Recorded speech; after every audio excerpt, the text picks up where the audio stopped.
Ram Ram. India news Haryana देख रहे हैं आप। आपके साथ मैं दीप्ति द्विवेदी और बुलेटिन की शुरुआत करते हुए सबसे बड़ा सवाल किसके निशाने पर अब है। जी हां, अभय चौटाला को धमकी मिली है जान से मारने की। पुलिस ने अभी तक एफआईआर दर्ज नहीं की है। आपको बता दें कि करण चौटाला ने शिकायत दी थी। अभय चौटाला को वॉइस नोट के जरिए जान से मारने की धमकी दी गई है। इनेलो के राष्ट्रीय अध्यक्ष अभय चौटाला को बुधवार को जान से मारने की धमकी दी गई है। अभय चौटाला को यह धमकी ब्रिटेन के नंबर से दी गई है।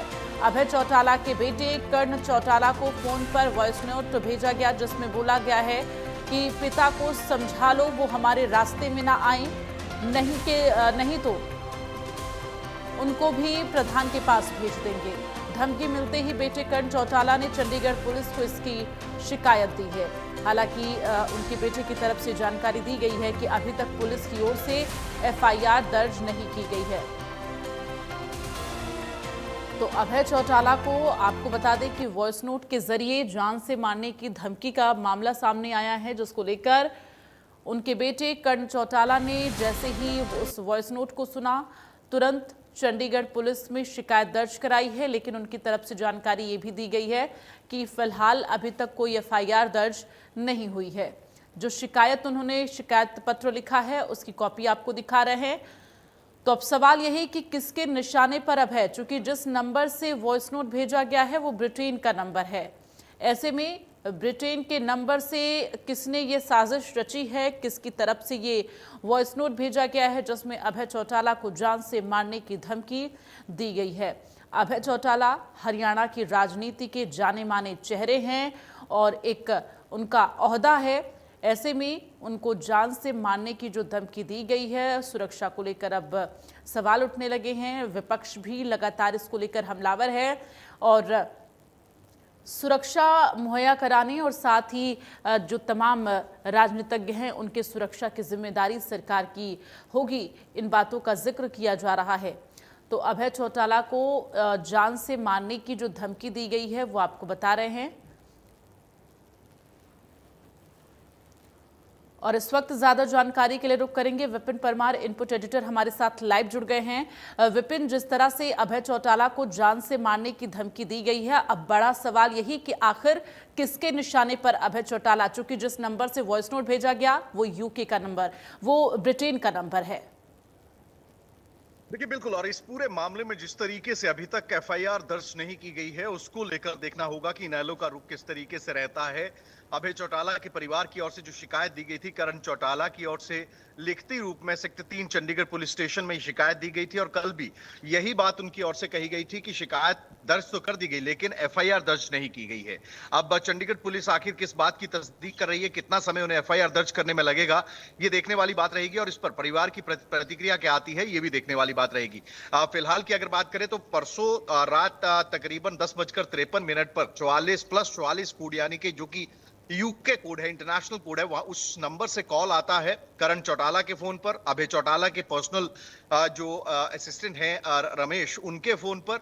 लेकिन वो फोन उठाया नहीं जाता है। जब फोन उठाया भी जाता है तो कोई बात नहीं करता है। उसके बाद एक वॉइस नोट भेजा जाता है कि आप जो है वो हमारे रास्ते में ना आए, अगर आप हमारे रास्ते में आएंगे तो आपको रास्ते से हटाने का काम किया जाएगा और आपके ही पार्टी प्रधान के पास भेज दिया जाएगा। तो ये अपने आप में एक बड़ा चिंता का सबब है, चिंता का विषय है, क्योंकि इससे पहले भी विधायकों को जो है वो गैंगस्टर्स की ओर से फिरौती को लेकर और जान से मारने की धमकियां जो है वो मिलती रही हैं। लेकिन इस डेंसिटी पर अब पुलिस की कार्रवाई किस तरीके से रहेगी, क्या जो है शिकायत को एफआईआर में तब्दील कब तक किया जाएगा और किस तरीके से साइबर एक्सपर्ट्स की मदद लेकर क्या ट्रेस आउट कर ये पता लगाने का काम किया जाएगा कि कौन व्यक्ति है जिसकी ओर से अभय चौटाला को जो है वो धमकी दी गई है। तो फिलहाल की अगर बात करें तो इंतजार इसी बात का हो रहा है कि एफआईआर कब रजिस्टर होगी और इस पर परिवार की क्या प्रतिक्रिया आती है ये भी थोड़ी देर में स्पष्ट होगा। जी बिल्कुल। और जिस तरह से ये पूरा मामला सामने आया है, ऐसे में अगर बात की जाए तो विपक्ष लगातार इस बात को कह रहा है कि प्रदेश में जो कानून व्यवस्था है वो पूरी तरह से चरमराई हुई है। अभय चौटाला भी कई तरह के उनके भी जो रिएक्शंस हैं इस पर सामने आए हैं। उन्होंने साफ तौर पर ये कहा है, उनके बेटे ने कहा है कि सुरक्षा मुहैया कराई जाए और भी सुरक्षा मुहैया कराई जाए, नहीं तो वो कोर्ट का रुख करेंगे। इससे पहले भी जब उन्हें एक बार धमकी दी गई थी तो कोर्ट की तरफ से ही सुरक्षा मुहैया कराई गई थी।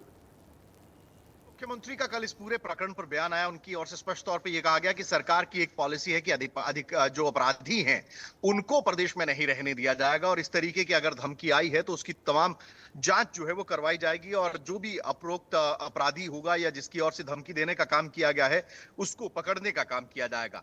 सरकार की ओर से लगातार ये कहा जा रहा है कि सरकार संजीदा है लॉ एंड ऑर्डर सिचुएशन को मेंटेन रखने के लिए, लेकिन विपक्ष की ओर से आरोप ये लगाए जा रहे हैं कि प्रदेश में लगातार वारदातें और कानून व्यवस्था जो है वो बिगड़ती जा रही है।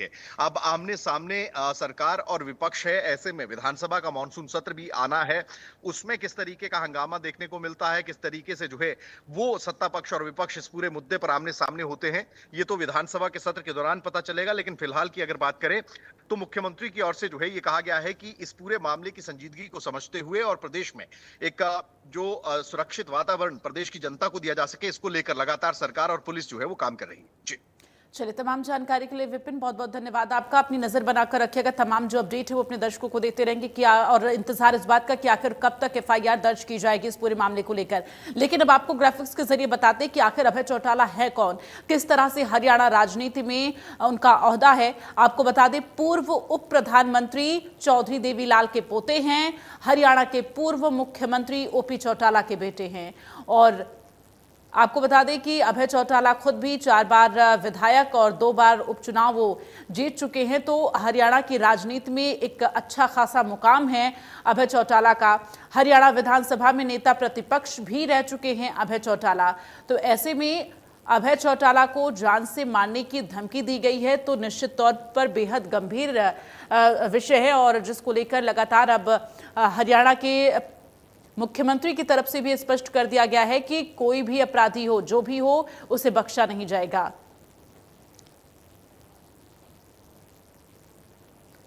तो अभय चौटाला को जान से मारने की धमकी दी गई है। बेटे कर्ण चौटाला के फोन पर पहले कॉल आती है, और कॉल जैसे ही कर्ण चौटाला रिसीव करते हैं और उस तरह नंबर से फिर आवाज़ नहीं आती है, जिसके बाद दोनों के बीच में बातचीत नहीं होती है। लेकिन फिर उसी नंबर से कर्ण चौटाला को वॉइस नोट भेजा जाता है, जिसमें जिक्र किया गया उनके पिता अभय चौटाला को जान से मारने की धमकी का, जिसमें यह कहा गया कि अपने पिता को रोक लो, मेरे रास्ते में ना आए, नहीं तो उनको भी प्रधान के पास भेज देंगे। तो जैसे ही बेटे कर्ण ने वो वॉइस नोट सुना जो कि यूके नंबर से आया हुआ था, फौरन इस बात की शिकायत पुलिस में दी गई। हालांकि अभी तक एफआईआर इस पूरे मामले को लेकर दर्ज नहीं हुई है।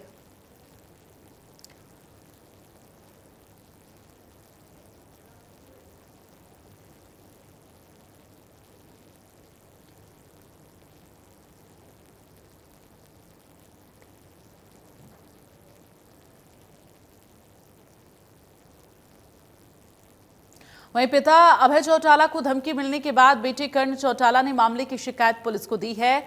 मामले को लेकर कर्ण और अर्जुन चौटाला ने कहा कि मामले में एफआईआर तक दर्ज नहीं हुई, धमकियों से डरकर घर बैठने वाले नहीं है, सरकार सुरक्षा बढ़ाए नहीं तो कोर्ट जाएंगे। कल रात को 10:55 पे आई थी। पहले उन्होंने कॉल किया था, तकरीबन 10-11 सेकंड के बाद उन्होंने कॉल कट कर दी। उसके बाद एक वॉइस नोट आया, सिर्फ मेरे को नहीं आया, मेरे साथ जो अभय सिंह जी का पीए है रमेश, उसको भी 1-2 अलग अलग वॉइस मैसेजेस आए, जिसमें उन्होंने सीधा सीधा थ्रेट किया, और फैमिली का भी उन्होंने थ्रेट दिया कि या तो एहतियात बरतें, आप लोग हमारे रास्ते में ना आएँ, हमारे बारे में कुछ बयानबाजी ना करें, नहीं तो फिर हम लोग कोई ना कोई कार्रवाई करेंगे। तो उसके तहत रात को ही हमने सेक्टर 3 थाने में कंप्लेंट दे दी थी। लेकिन हैरानी की बात यह है, कंप्लेंट देने के बावजूद अभी तक कोई एफआईआर जारी नहीं हुई। आप सबके पास भी सिर्फ कंप्लेंट की कॉपी आई होगी, जबकि कोई छोटा मामला नहीं है। अभय सिंह जी को पहले भी जब पद यात्रा चली थी, उस समय भी जब वो जींद में थे, उनको ये थ्रेट कॉल आया था। उसके बाद वाई प्लस सिक्योरिटी उनको प्रोवाइड कराई गई थी। लेकिन एक चीज़ मैं आपसे पूछना चाहता हूँ, वो सिक्योरिटी भी हमारे को कोर्ट के माध्यम से लेनी पड़ी थी। इन्होंने गनमैन तो दे दिए, उनकी मोबिलिटी कौन देखेगा कि उनको अगर जाना हो तो कहाँ बिठाएं, कैसे बिठाएं। चलिए, ये तो हमने अपनी गाड़ियाँ साथ रखी हुई है। अगर आने वाले समय में हमने ये भी मांग करी है कि आप लोग अगर सिक्योरिटी बढ़ाते हैं या जो भी आप कार्रवाई करते हैं, उसके साथ उन सिक्योरिटी गार्ड्स के लिए व्हीकल भी प्रोवाइड कराएं, अगर सरकार नहीं करती तो फिर हम लोग अपनी तरफ से एहतियात बरतेंगे, हम लोग अपने आप प्राइवेट गनमैन रखेंगे। पर सबसे ज़्यादा हैरानी की बात तो ये है कि अब तक कोई FIR इस मामले में नहीं उन्होंने सबसे पहली चीज़, एक पब्लिक रिप्रेजेंट होने के नाते मैं ये मानता हूँ कि ये चीज़ प्रदेश के अंदर होना, एक पब्लिक रिप्रेजेंटेटिव के साथ होना, और वो भी इतने बड़े पब्लिक रिप्रेजेंटेटिव के साथ होना, और फिर उस पर स्टेट की या पुलिस की कार्रवाई ना होना, ये अपने आप में आपको दर्शा देगा कि आज प्रदेश की लॉ एंड ऑर्डर की क्या सिचुएशन है। और वहीं जैसे कि करण सिंह जी ने कहा कि भी पिछली बार भी जो सिक्योरिटी चौधरी अभय सिंह जी को मिली थी वो कोर्ट के माध्यम से मिली थी, इसके अंदर पुलिस का या सरकार का कोई रोल नहीं था, और अभी भी उनका रवैया इसी प्रकार से है। और मैं तो एक चीज़ कहूँगा कि ये प्रदेश को, सरकार को इन चीज़ों को बहुत ज़्यादा गंभीरता से लेना चाहिए। आज कोई हमें थ्रेट कर रहा है, आम लोग तो परेशान है ही है, कल को कोई लोग सरकार को भी थ्रेट करेंगे। भाई हम इस प्रदेश को एक गैंगस्टर स्टेट तो नहीं बनने दे सकते। हम अपनी आवाज़ सिर्फ इस बात पर कि कई चंद लोगों को इस बात की तकलीफ़ है, हम चुप रहकर घर तो नहीं बैठ सकते। ये तो जिम्मेवारी पुलिस की और स्टेट की बनती है कि वो अपने नागरिकों को किस प्रकार से सुरक्षा देते हैं और किस प्रकार से लॉ एंड ऑर्डर मेंटेन करते हैं। वहीं इनेलो के राष्ट्रीय अध्यक्ष अभय चौटाला को धमकी देने के मामले में प्रतिक्रिया उन्होंने दी है। अभय चौटाला ने कहा कि प्रदेश में कानून व्यवस्था नाम की कोई चीज नहीं रह गई है, आए दिन किसी न किसी को जान से मारने की धमकी मिल रही है। उन्होंने कहा कि सीएम को ही हरियाणा छोड़ना पड़ सकता है। नहीं, कानून व्यवस्था है ही नहीं, खराब नहीं हो चुकी, कानून व्यवस्था खत्म हो चुकी। सर, जिस प्रकार से आपको धमकी मिली है, ऐसे ही रोहतक में भी 105 करोड़ रुपए की धमकी मिली है। आपको भी मिल सकती है, आप भी ध्यान रखना। ऐसे लोगों के खिलाफ अगर आप कोई आवाज़ उठाओगे तो शायद आपको भी थ्रेट आए। सर, मुख्यमंत्री तो कहते हैं कि मैंने साफ कहा है कि या तो बदमाश हरियाणा छोड़ दे या प्रदेश। इस मुख्यमंत्री को प्रदेश छोड़ना पड़ेगा। वहीं अभय चौटाला को धमकी मामले पर सीएम सैनी ने सख्त लहजे में कहा है, अपराधी जो भी होगा उसे बख्शा नहीं जाएगा। मुख्यमंत्री नायब सिंह सैनी ने यह स्पष्ट कर दिया है कि अपराधी कोई भी हो, कोई भी कोताही नहीं की जाएगी और किसी भी अपराधी को बख्शा नहीं जाएगा। तो हमारी सरकार का जो एजेंडा है वो क्लियर है, किसी भी अपराधी को हम छोड़ेंगे नहीं। पुलिस अपराध पर काम कर रही है।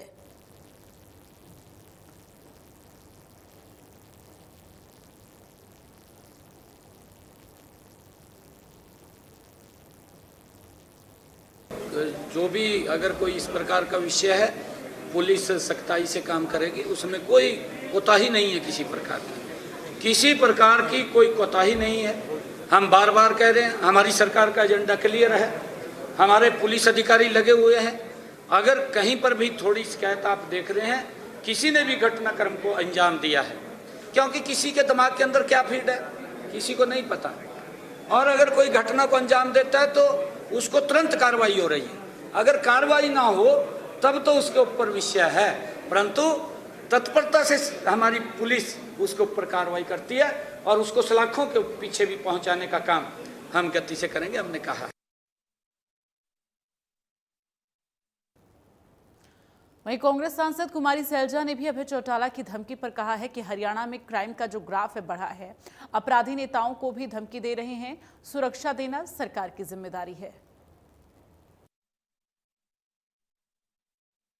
वैसे ही हरियाणा में आप देखते हैं दिन ब दिन हर जगह, मुझे नहीं लगता हरियाणा का कोई कोना बचा है, चाहे छोटे से छोटे गांव हैं, मंडियां हैं, शहर हैं, चाहे गरीब आदमी है, दलित है, चाहे महिलाएं हैं, चाहे व्यापारी है, युवाओं में।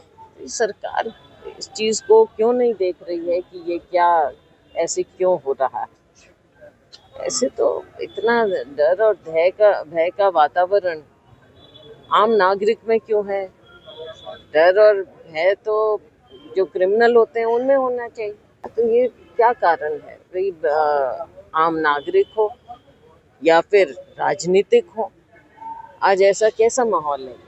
सरकार को जिम्मेवारी तो लेनी पड़ेगी ना, और जवाब देना पड़ेगा। लोकतंत्र है, लोग जवाब मांग रहे हैं, जवाब देना पड़ेगा।